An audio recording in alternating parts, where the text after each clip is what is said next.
Hi friends, health बच्चे में तमाરું स्वागत है।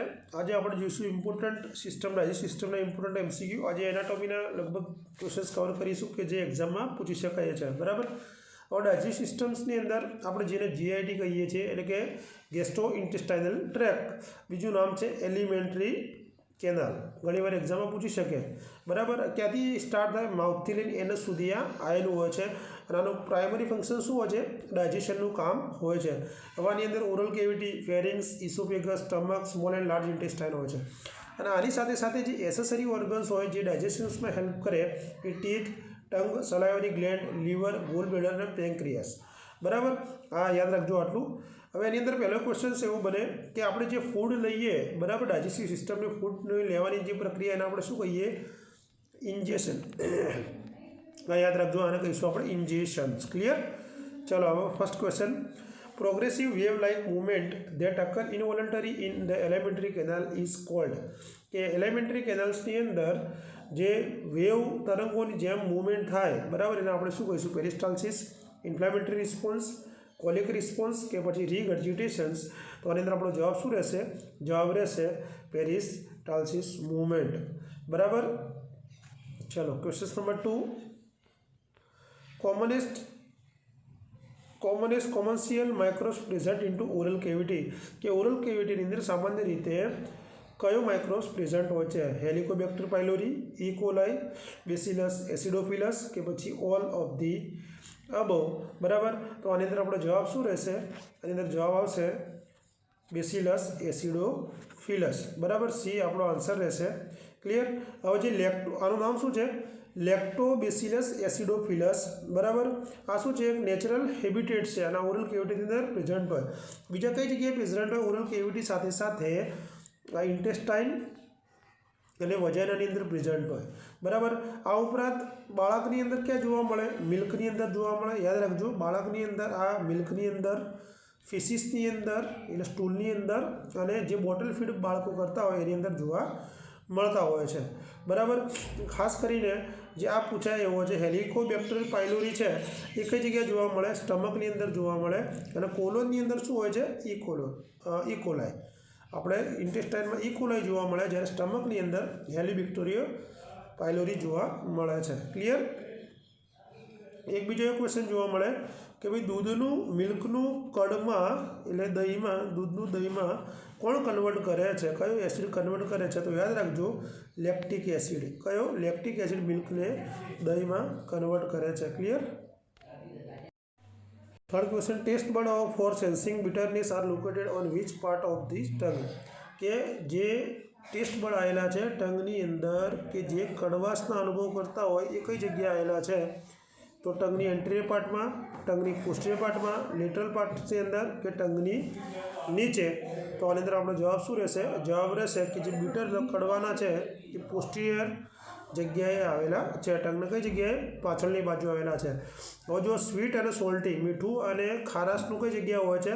ટીપની ભાગે હોય છે। કઈ જગ્યાએ? સોલ્ટી અને સ્વીટનું, બરાબર। અને તમને સોર પૂછે તો લેટરલ સાઈડની અંદર સોર એટલે ખારું, અને કડવું પૂછે તો પાછળની ભાગે જોવા મળે છે। Clear? Which one of the following enzyme is secreted in the saliva. કે નીચેનામાંથી સલાઇવામાં કયા એન્ઝાઇમ સિક્રેટ થાય છે? રેનિન, ટાઇલિન કે ટેનિન કે પછી રેસિન? તો આની અંદર આ એક્ઝામમાં પૂછાયેલો ક્વેશ્ચન છે, તો આની અંદર છે ટાઇલિન, બરાબર। ટાઇલિનના આપણું બીજું નામ શું કહીએ છીએ? સલાઇવરી એમાઇલેસ। શું કહીએ છીએ? સલાઇવરી એમાઇલેસ તરીકે આપણે ઓળખીએ છીએ। અને આ એન્ઝાઇમ કઈ જગ્યાએ જોવા મળશે? તો આ જોવા મળશે આપણું સલાઇવાની અંદર, અને ખાસ કરીને જ્યારે કાર્બોહાઈડ્રેટ CHOનું ડાયજેશન ચાલુ થાય ત્યારે જોવા મળશે। એટલે કે સ્ટાર્ચ અને ગ્લાયકોજનનું ડાયજેશન ચાલુ થશે ત્યારે જોવા મળશે। એટલે સ્ટાર્ચ અને ગ્લાયકોજનને આ શામાં કન્વર્ટ કરશે? માલ્ટોઝ અને માલ્ટોઆઇઝમાં, અને ગ્લુકોઝનું માઉથમાં જ્યારે થાય ત્યારે સલાઇવા જોવા મળતી હોય છે। ધારો કે તમને એમ પૂછે ભાઈ ટાઇલિનની પીએચ કેટલી હોય? એક્ટિવિટી જોવા મળે તો 6.8 પીએચ જોવા મળે ટાઇલિનની। ક્લિયર? અને આની સાથે સાથે શું જોવા મળે? સલાઇવાની અંદર બીજું શું જોવા મળે? એક્ઝામમાં પૂછી શકે તો એક એન્ઝાઇમ હોય, બરાબર, લાઇપેઝ જોવા મળે। એટલે જે પ્રી ઇમલ્સિવ ફેટ હોય, પ્રી ઇમલ્સિફાઈડ ફેટ હોય કે જે મિલ્કની અંદર પ્રેઝન્ટ હોય એના માટે ડાયજેશન્સ માટે જરૂરી છે। Clear?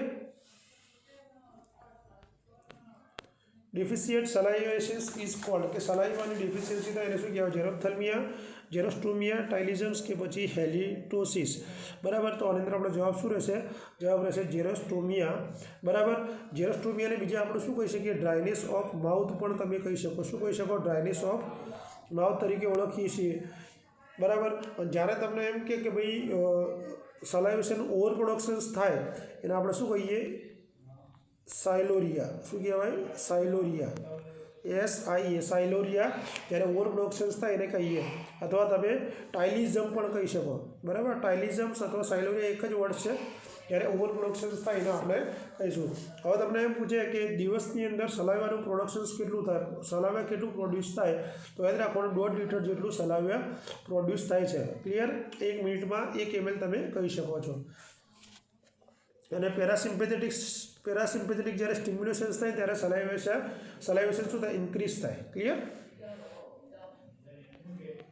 Painful swallowing is known as, આ રીતે જ ક્વેશ્ચન આપણે જોઈશું, એટલે કે બધા જ કવર થઈ જશે. પેનફુલ સ્વેલોઇંગની અંદર શું થશે તો કોનો કહીશું? એટેક્સિયા, ડિસ્પેઝિયા કે ડિસ્પેપ્સિયા કે ઓડિનોફિજિયા. પેનફુલ આવશે એટલે પેન આવશે એટલે ઓડિનોફિજિયા તરીકે આપણે ઓળખીશું. બરાબર, ડિસ્ફિજિયાનો મતલબ શું થાય? ડિસ્ફિજિયાની અંદર કે ડિફિકલ્ટી થાય. શું થાય? સ્વેલિંગમાં ડિફિકલ્ટી થાય. ડિસ્પેપ્સિયાની મતલબ શું થાય છે? ઇનડાઇજેશન્સ. શું થાય? ઇનડાઇજેશન્સ.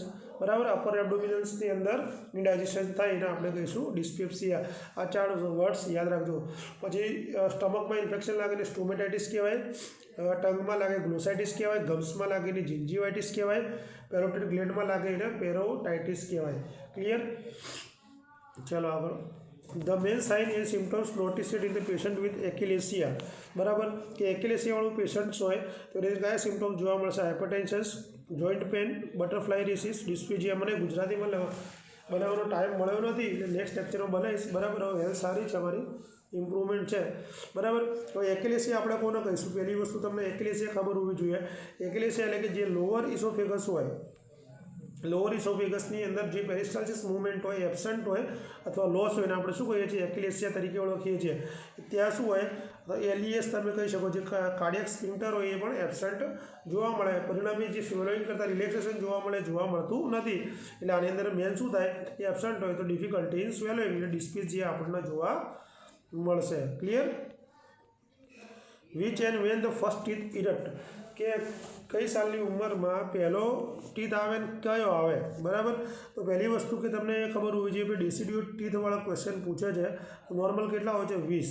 ડેસિડ્યુઅર ટીથ જેને આપણે પ્રાઇમરી, મિલ્ક બેબી અથવા ટેમ્પરરી ટીથ કરીએ ટોટલ 20 હોય છે. બરાબર, અને 6 થી 12 વર્ષની અંદર એ આવી જતા હોય છે. અને પરમિનન્ટ ટોટલ કેટલા હોય છે? 32 હોય છે, જેને આપણે સેકન્ડરી તરીકે ઓળખીએ છીએ. ચલો, ક્યારે આવે? પહેલો મોલાર ટીથ 2 વર્ષે આવે, અપર લેટરલ ઇન્સિઝર 9 મહિને, અપર સેન્ટ્રલ ઇન્સિઝર 8 મહિને કે લોઅર સેન્ટ્રલ ઇન્સિઝર 6 મહિને. તો આની અંદર પહેલો જે આવશે લોઅર સેન્ટ્રલ ઇન્સિઝર એ 6 મહિનાની અંદર જોવા મળે. 6 થી 7 મહિને ઇરપ્ટ થઈ જાય છે. બરાબર, ધારો કે સેકન્ડરી ડેન્ટિશનનું પૂછે તો એને જે હોય એ ફર્સ્ટ મોલાર આવે. કયો આવે? જે પરમિનન્ટમાં આવે એ ફર્સ્ટ મોલાર આવશે. બરાબર, અને એ 6 વર્ષે આવશે. 2 વસ્તુ યાદ રાખજો. 6 મહિને પ્રાઇમરી આવે, સેકન્ડરી એટલે કે પરમિનન્ટ 6 વર્ષે આવે, એમાં મોલાર આવે અને આમાં લોઅર સેન્ટ્રલ આવે. ક્લિયર? આની અંદર ભૂલ ના થાય, યાદ રાખજો. White plaque on the mucus membrane, gums and tongues is found. જે વ્હાઇટ મેમ્બ્રેન જોવા મળે એની અંદર શું કહેવાય? તો હર્પીસ, મમ્સ, ઓરલ થ્રસ કે પછી મિઝલ્સ. હવે બધા પર જે વ્હાઇટ મેમ્બ્રેન જોવા મળે એને આપણે કહીએ છીએ ઓરલ થ્રસ. બરાબર, ઓરલ થ્રસના આપણે કહીએ છીએ ઓરલ કેન્ડિડિયાસિસ. શું કહીએ છીએ? ઓરલ કેન્ડિડિયાસિસ એટલે કે જે માઉથની મ્યુકોસા હોય એની અંદર ઇન્ફેક્શન્સ લાગવું જે ફંગાઈના કારણે હોય છે, જેની અંદર જવાબદાર હોય છે કેન્ડિડિયા આલ્બિકન્સ. શું હોય છે? કેન્ડિડિયા આલ્બિકન્સ પોતે જવાબદાર હોય છે, જેના કારણે ત્યાં વ્હાઇટ, ક્રીમી અને ઇઝીલી રિમૂવ થઈ જાય એવા પેચીસ જોવા મળતા હોય છે ટંગ ઉપર. બરાબર, ઓરલ થ્રસ શાના કારણે થાય એવું પૂછે તો ફંગસના કારણે થાય. ક્લિયર? આના 12 ક્વેશ્ચન ના હોય. Brown crush form on the lip and teeth, કે આ ટીથ અને લિપ વચ્ચે જે બ્રાઉન કલરનું ક્રશ જમા થાય એને શું કહીશું? કેલ્ક્યુલસ, હેલિટોસિસ, ચિલિયોસિસ કે પછી સોરડિસ. તો આની અંદર જવાબ શું આવશે? સોર્ટ્સ. બરાબર, આ પૂછાયેલો ક્વેશ્ચન છે. હેલિટોસિસ એટલે બેડ માઉથ, બેડ ઓર્ડર જોવા મળે. ક્લિયર? અને ઘણીવાર એવો ક્વેશ્ચન પૂછે છે કે દાંતની અંદર જે કચરો ફસાઈ ગયો હોય, ધારો કે ફૂડ હોય, પ્લેગ હોય, તો એને આપણે જે ક્લીન રિમૂવ કરીએ બરાબર ગમમાંથી, તો એને આપણે શું કહીએ છીએ? યાદ રાખજો, ડેન્ટલ ફ્લોસિંગ. શું કહેવાય? આવા પૂછી જાય તો યાદ રાખજો, ફ્લોસિંગ. ડેન્ટલ ફ્લોસિંગ, જે પ્લેગ કેવું જમા થઈ ગયું હોય એને. અને જે એવલ્સન ટીથ હોય બરાબર, એને આપણે કઈ જગ્યાએ મૂકીશું? તો મિલ્કની અંદર. યાદ રાખજો, જે એવલ્સન ટીથ હોય, સોરી, હા, એવલ્સન જે ટીથ હોય એ આપણે કઈ જગ્યાએ મૂકીશું? તો મિલ્કની અંદર. બરાબર, આ ક્વેશ્ચન પૂછી શકાય એવો છે. બરાબર, એટલે શું થાય એવલ્સન ટીથમાં? કે જે એવલ્સન તમે કોને કહીશો? કે જે ટૂથનું જે સોકેટ હોય ટ્રોમાના કારણે ડિસ્પ્લેસમેન્ટ થઈ ગયું, અને આપણે શું કહીએ છીએ? એવલ્સન ટીથ કહીએ છીએ. બરાબર, ચલો આગળ. બોર હેવ સિન્ડ્રોમ્સ એટલે શું? બરાબર, તો બોર હેવ સિન્ડ્રોમ્સનો મતલબ શું થઈ જાય? Rupture of small intestine, rupture of oesophagus, rupture of the abdominal wall કે રપ્ચર ઓફ ધ ડ્યુઓડિનમ. તો આજે આપણે જવાબ શું આવશે? બોરવેલનો મતલબ થશે રપ્ચર ઓફ ધી ઇસોફેગસ. બરાબર, અને બોર હેવ સિન્ડ્રોમ્સ શું થાય? સ્પોન્ટેનિયસ રપ્ચર જોવા મળે ઇસોફેગસમાં. શાના કારણે? ધારો કે ફોર્સફુલ વોમિટિંગ થઈ ગયું હોય તો એના કારણે જોવા મળતું હોય છે. અને આની અંદર જે ક્લાસિકલ કયું ટ્રાયડ જોવા મળે છે? લખી નાખજો, મેકલર્સ ટ્રાયડ જોવા મળે છે. કયું જોવા મળે છે? મેકલર્સ ટ્રાયડ જોવા મળે છે, જેની અંદર વોમિટિંગ જોવા મળશે, ચેસ્ટ પેન જોવા મળશે અને સબક્યુટેનિયસ એમ્ફાઇસેમા. આ ત્રણ વસ્તુ મેકલર્સ ટ્રાયડ્સની અંદર જોવા મળશે. તો મેકલર્સ ટ્રાયડ શામાં જોવા મળશે? તો બોર હેવ સિન્ડ્રોમ્સ. બરાબર, ધારો કે તમને ફેરિંગ્સનું પૂછે તો ફેરિંગ્સ ઇસોફેગસના વચ્ચે આવેલી કઈ જગ્યાએ આવેલું છે? બીજી થોરાસિક વર્ટેબ્રામાં ફેરિંગ્સ હોય છે. ફેરિંગ્સ 13 સેન્ટીમીટર લાંબી હોય છે, ફનેલ શેપ હોય છે. બરાબર, 3 પાર્ટ્સમાં ડિવાઈડ કરીએ આપણે, નેઝોફેરિંગ્સ, ઓરોફેરિંગ્સ અને લેરિંગોફેરિંગ્સ. બરાબર, આટલું ખાસ તમે યાદ રાખજો એમાં. અને ફૂડ રિઝર્વાયર પૂછે, ફૂડ રિઝર્વાયરને તમે શું કહો છો? સ્ટમક. બરાબર, તો સ્ટમકનું ઘણીવાર પૂછી શકે. તો સ્ટમક કેવું હોય છે? જે શેપ હોય છે. બધી એનાટોમી આપણે કવર કરી નાખીએ. બરાબર, મસ્ક્યુલર ઓર્ગન હોય છે અને મોસ્ટ ડાયલેટેડ પોર્શન કહેવાય. બરાબર, આની લાંબુ કેટલું હોય છે? 25 સેન્ટીમીટર હોય છે. જન્મ સમયે એની કેપેસિટી ન્યૂ બર્નમાં પૂછે તો 30 ml. યાદ રાખજો, સ્ટમકની 30 ml કેપેસિટી હોય છે, જ્યારે આપણે એડલ્ટની અંદર 1.5 લીટર. કેટલી? એડલ્ટની અંદર 1.5 લીટર હોય છે, જ્યારે જન્મ સમયે 30 ml જેટલી જોવા મળે છે. ક્લિયર? ચલો ક્લિયર. હવે આપણે આગળ જઈએ. અને હા, ધારો કે એમ પૂછે ભાઈ સ્ટમકની અંદર કેટલા લેયર આવેલા, ટિશ્યુ આવેલા હોય છે? તો 3 લેયરમાં ટિશ્યુ હોય છે. યાદ રાખજો, આ પણ ઇમ્પોર્ટન્ટ છે. જે આઉટર હોય એ સ્મૂથ મસલ્સ ફાઇબરનું હોય છે, મિડલ હોય છે સર્ક્યુલર હોય છે, અને ઇનર હોય છે ઓબ્લિક હોય છે. ક્લિયર? ફરી એકવાર બોલું છું, જે મસલ્સ લેયર આવેલા સ્ટમકમાં 3 લેયરમાં હોય છે. સ્મૂથ મસલ્સ બહારનું, જેને લોન્જિટ્યુડિનલ આપણે કહીએ છીએ, મિડલ લેયર સર્ક્યુલર હોય છે, ઇનર લેયર ઓબ્લિક હોય છે. ક્લિયર? ચલો આગળ. Mechanical digestion in the stomach is accomplished by which of the following structure? કે સ્ટમકની અંદર જે મિકેનિકલ ડાયજેશન જોવા મળે, પાચન જોવા મળે છે, કયા સ્ટ્રક્ચરના લીધે જોવા મળે છે? Mucosa, smooth muscles layer, gastric gland કે પછી સ્ટ્રેટેડ મસલ્સ લેયર. તો અત્યારે ચર્ચા કરીશું આવેલું હોય છે બહારમાં, તો સ્મૂથ મસલ્સ લેયર આવેલું છે. સ્મૂથ મસલ્સ લેયરના કારણે એની અંદર મિકેનિકલ ડાયજેશન જોવા મળે છે. ક્લિયર?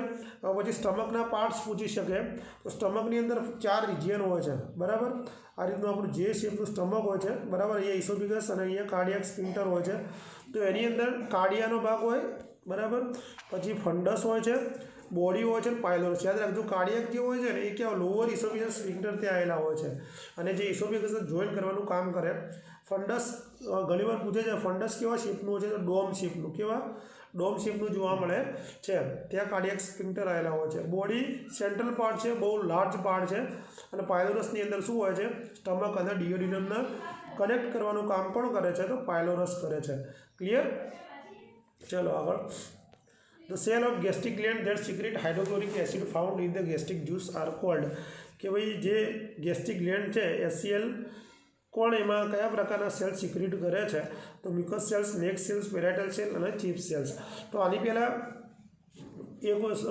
બીજો એક ક્વેશ્ચન હતો કે જે પ્રોટીન હ્યુમન બોડીને નીડ્સ પ્રમાણે જોઈએ, બરાબર, તો ડાયજેશન પ્રોટીનનું સૌ પ્રથમ ક્યાંથી ચાલુ થાય? એવો ક્વેશ્ચન પૂછાય. તો યાદ રાખજો, સ્ટમકમાંથી.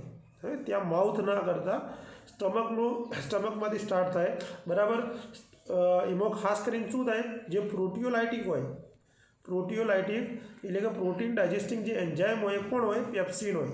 પ્રોટીઓલાઇટિક પેપ્સિન હોય એ શું કરે, જે કેટાલાઇઝ મતલબ તોડવું, બરાબર, એ શું કરે, જે પ્રોટીન તોડવાનું કામ કરે, પ્રોટીનનું પેપ્ટાઇડ્સમાં અને પેપ્ટાઇડ્સમાંથી એમિનો એસિડમાંથી કન્વર્ટ કરે છે. અને પેપ્સિન ક્યાંથી સિક્રેટ થાય એવો ક્વેશ્ચન પૂછાય તો ચીફ સેલ્સ મારફતે, સ્ટમકમાં આવેલ ચીફ સેલ્સ મારફતે પેપ્સિન સિક્રેટ થાય છે, યાદ રાખજો. ક્લિયર? એટલે આ પ્રોટીનનું ડાયજેશન પણ આપણે અહીંયા પૂરું થઈ ગયું. અહીંયા પ્રોટીન ડાયજેશન સ્ટમકમાંથી સ્ટાર્ટ થાય, તો અહીંયા જવાબ આવશે આપણો પેરાઇટલ સેલ્સ. પછી પેરાઇટલ સેલ્સનું બીજું શું પૂછે કે ઇન્ટ્રિન્સિક ફેક્ટર પણ સિક્રેટ કરે અને HCl આ બંને કોણ કરે, પેરાઇટલ સેલ્સ કરે છે. એટલે યાદ રાખજો એની અંદર ખાસ, બરાબર. અને પેપ્સિન બી સિક્રેટ કરે અને ગેસ્ટ્રિક લાઇપેજ પણ હોય છે એની અંદર. જે ચીફ સેલ્સ પેપ્સિનોજન અને ગેસ્ટ્રિક લાઇપેજ ચીફ સેલ્સ કરે. Clear? Chyme is called, chyme આપણે કોને કહીશું, બરાબર? Food in mouth, food in stomach, food reach in duodenum કે ફૂડ રીચ ઇન રેક્ટમ. તો કાયમી એટલે શું, તો જ્યારે ખોરાક આપણા ડિયોડિનમની અંદર પહોંચે તો એને આપણે શું કહીશું, કાયમી તરીકે ઓળખીએ છીએ. એટલે ડિયોડિનમમાં કેવું થાય કે ફૂડ આખું મિક્સ થઈ અને ડાયજેસ્ટિવ સિક્રેશન થઈ સ્ટમકમાંથી ને પછી જે સ્મોલ ઇન્ટેસ્ટાઇનનો પહેલો પાર્ટ એટલે ડિયોડિનમ એમાં પહોંચીને આપણે કહીએ છીએ કાયમી તરીકે ઓળખીએ છીએ. ક્લિયર? ચલો આગળ. અને સ્ટમકના બહાર કઈ સિરસ મેમ્બ્રેન આવેલી હોય છે તો એબ્ડોમિનલ કેવિટીમાં તો પેરિટોનિયમ, યાદ રાખજો, બરાબર. Ligaments of Treitz is present, ligament of Treitz કઈ જગ્યાએ આવેલા છે, gastroduodenal junctions, duodenojejunal junctions, ileocaecal junctions અને કોલોરેક્ટલ જંક્શન્સ. તો જે લિગામેન્ટલ ટેરિસ છે એ શું છે, એક સસ્પેન્સરી ડિયોડિનમના સસ્પેન્સરી મસલ્સ તમે કહી શકો. શું છે, બરાબર? આ શું કરે, જે સ્મૂથ મસલ્સ સુધી એક્સટેન્ડ થયેલા હોય છે અને ડિયોડિનમ અને જેજ્યુનમનું જે જંક્શન્સ હોય ત્યાં સુધી આવેલા હોય છે અને છેક ડાયાફ્રામ સુધી આ હોય છે. અને આનું ફંક્શન શું છે, એક સસ્પેન્સરી લિગામેન્ટ જેવું કામ કરે છે. અને ડિયોડિનો જેજ્યુનલ જંક્શન ઉપર લિગામેન્ટ ઓફ ટેરિસ આવેલા છે. ક્લિયર? અને હેલ્થ બસ ટેલિગ્રામ ચેનલમાં જોઈન થઈ જજો, ત્યાં હું PDF મૂકી દઈશ અને ડિસ્ક્રિપ્શન્સમાં એની લિંક મૂકી દઈશ, બરાબર, વિડીયોના. Payer patches are present is, payer patches કઈ જગ્યાએ આવેલા છે, તો પેયર પેચીસ છે શું, બરાબર? પેયર પેચીસ છે ને એક લિમ્ફેટિક ફોલિકલ્સ હોય, જો લિમ્ફનું એક ફોલિકલ્સ હોય અથવા લિમ્ફોઇડ જે નોડ્યુલ્સ હોય એનું એક ગ્રુપ જોવા મળે, જે ખાસ કરીને ઇલિયમ, સ્મોલ ઇન્ટેસ્ટાઇનના ઇલિયમની અંદર જોવા મળે છે. આ શું કરે કે જે એન્ટીબોડી બી સેલ્સ દ્વારા સિક્રેટ થાય પેયર પેચીસ દ્વારા, એમાં શું કરવામાં આવે, જે ઇન્જેસ્ટેડ પેથોજન હોય એની સામે ડિફેન્સ પ્રોવાઈડ કરે આપણને. તો ઇલિયમની અંદર પેયર પેચીસ જોવા મળે છે. સ્મોલ ઇન્ટેસ્ટાઇનનો લાસ્ટ પાર્ટ એટલે કે ઇલિયમ, બરાબર. સ્મોલ ઇન્ટેસ્ટાઇનના 3 પ્રકાર હોય, આ 3 ટાઈપ્સ હોય, ડિયોડિનમ, ફર્સ્ટ પાર્ટ જેજ્યુનમ અને ઇલિયમ. 3 યાદ રાખજો ખાસ કરીને, બરાબર. અને જેમ પૂછે, ધારો કે ઇન્ટેસ્ટાઇનલ જ્યુસ ક્યાં સિક્રેટ થાય, ઇન્ટેસ્ટાઇનલ ડાયજેસ્ટિવ એન્ઝાઇમને શું કહીએ તો સક્સસ એન્ટ્રિકસની અંદર, ઇન્ટેસ્ટાઇનલ જ્યુસ, સ્મોલ ઇન્ટેસ્ટાઇન ગ્લેન્ડ એમાં જ્યુસ દાખલ કરે એને કહેવાય સક્સસ એન્ટ્રિકસ, બરાબર. એમ પેન્ક્રિયોજાઇમિન એન્ઝાઇમ ક્યાં સિક્રેટ થાય તો ડિયોડિનમની અંદર. એ બહુ આપણે ડીપમાં એટલું જવું નથી. ક્લિયર? ચલો આગળ. Motilin is secreted by the cell of, motilin કયા સેલ્સ દ્વારા સિક્રેટ થાય છે તો મોટિલિન એ ઇલિયમ મારફતે સિક્રેટ થાય છે. કઈ જગ્યાએ? ઇલિયમથી સિક્રેટ થાય છે, બરાબર. મોટિલિન શું છે, મોટિલિન એક પોલીપેપ્ટાઇડ છે. એ શું કરે છે, જીઆઈટીના જે કોન્ટ્રાક્શન્સ હોય એને સ્ટિમ્યુલેટ અને કંટ્રોલ કરવાનું કામ કોણ કરે છે, મોટિલિન કરે છે. અને આ શું સિક્રેટ કરે, MO સેલ્સ. કયા સેલ્સ? MO સેલ્સ સિક્રેટ કરે છે, જે સ્ટમક અને સ્મોલ ઇન્ટેસ્ટાઇનની અંદર પ્રેઝન્ટ હોય છે. ક્લિયર? ચલો આગળ. Which part of the intestine contain Brunner's gland, Brunner's gland કઈ જગ્યાએ આવેલી હોય છે તો ડિયોડિનમની અંદર આવેલી હોય છે, બરાબર. ડિયોડિનમ યાદ રાખજો, બ્રુનસ ગ્લેન્ડ વાળો ક્વેશ્ચન પૂછાયેલો છે. If ગટ motility is increase, than જ્યારે ગટ મોટિલિટી ઇન્ક્રીઝ થાય ત્યારે શું જોવા મળશે, drug absorption is decrease, drug absorption is increased, drug absorption is not affected, nothing defined can be said. તો આની અંદર આપણો જવાબ શું છે, જ્યારે ગટ મોટિલિટી ઇન્ક્રીઝ થશે ત્યારે ડ્રગ એબ્સોર્પ્શન શું થાય, ડિક્રીઝ થશે, બરાબર. એની સાથે સાથે ન્યુટ્રિયન્ટ્સ, વોટર, ડ્રગ્સ બધું શું થાય, ડિક્રીઝ જોવા મળે છે. ક્લિયર? અને એમ પૂછે કે સૌથી વધુ પ્રમાણમાં ઓર્ગન કયું ઓર્ગન છે કે જે ન્યુટ્રિશનલ એલિમેન્ટનું મેક્સિમમ એબ્સોર્પ્શન જોવા મળે તો સ્મોલ ઇન્ટેસ્ટાઇનની અંદર, બરાબર. અને એમાં ખાસ કરીને એની અંદર જ જોવા મળશે. અને લાર્જ ઇન્ટેસ્ટાઇનની લેન્થ પૂછે તો 5 ફીટ, કેટલું લાર્જ ઇન્ટેસ્ટાઇન કેટલું હોય 5 ફીટનું જોવા મળે છે બરાબર એટલે અથવા તમે ડોડ મીટર પણ તમે કહી શકો છો ક્લિયર અને લાર્જ ઇન્ટેસ્ટાઇનના પાર્ટમાં સિકમ કોલોન અને રેક્ટમ એ 3 આવશે ચલો આગળ ક્વેશ્ચન જોઈ લઈએ most common positions of vermiform એપેન્ડિક્સનો મોસ્ટ કોમન પાર્ટ કયો છે કઈ જગ્યા હોય છે પોઝિશનમાં પેલ્વિક રેટ્રોસિકલ પેરેલિયલ કે પોસ્ટિલિયલ તો જો આની અંદર જે ઇમ્પોર્ટન્ટ ક્વેશ્ચન છે આપણે ચર્ચા કરી લઈએ તો એપેન્ડિક્સ ઓરિજિન ક્યાંથી થાય તો સિકમમાંથી થાય ક્યાંથી થાય સિકમમાંથી એપેન્ડિક્સ ઓરિજિન થાય જેનો વર્નિફોર્મ આપણે એપેન્ડિક્સ તરીકે ઓળખીએ છીએ આ શું છે એક વેસ્ટિગલ પાર્ટ છે એક કોલ ટ્યુબ જેવો પાર્ટ છે બરાબર 8 સેન્ટીમીટર જેટલો લાંબો હોય બરાબર અને એક બાજુથી ક્લોઝ હોય છે બરાબર જે લાર્જ ઇન્ટેસ્ટાઇનનો ફર્સ્ટ પાર્ટ જે કે સિકમ કહીએ ત્યાં હોય છે બરાબર અને કઈ જગ્યાએ રાઇટ ઇલિયાક ફોસાની અંદર